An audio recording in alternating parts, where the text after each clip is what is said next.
O'zbekiston va dunyodagi bo'layotgan eng so'nggi yangiliklar bizning Dunyo yangiliklari YouTube kanalimizda.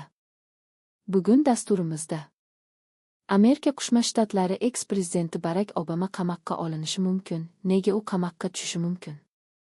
Amerika Qo'shma Shtatlarida 2026-yil saylovlari yaqinlashar ekan, siyosiy jarayon yanada keskin tus olmoqda. Shu kunlarda sobiq prezident Barak Obamaga nisbatan yopiq tergov ishlari olib borilayotgani haqidagi xabarlar keng muhokamaga sabab bo'ldi. Rasmiy manbalar ish tafsilotlarini oshkor etmayotgan bo'lsa-da, tahlilchilarga ko'ra, bu jarayon demokratlar va respublikachilar o'rtasidagi siyosiy kurashning yangi bosqichidir. Mazkur ishning siyosiy manzarasi shundan iboratki, respublikachilar demokratlar pozitsiyasini zaiflashtirishni, demokratlar esa aksincha, raqiblarining faoliyatiga shubha solishni maqsad qilmoqda.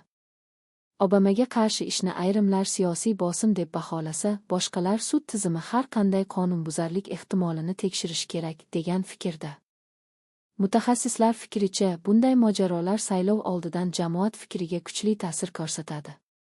Agar ish rasman sudga yetib borsa, bu nafaqat Obamaning o'zi, balki uning partiyasi uchun ham katta siyosiy zarba bo'lishi mumkin. Shu bilan birga, ko'pchilik bu kabi jarayonlarni Amerika Qo'shma Shtatlaridagi siyosiy raqobatning yuqori darajada ekanining yana bir dalili sifatida qabul qilmoqda. Har qanday holatda 2026-yil saylovlari yaqinlashgan sari siyosiy bosim, ayblovlar va tergovlar yanada ortishi tabiiy.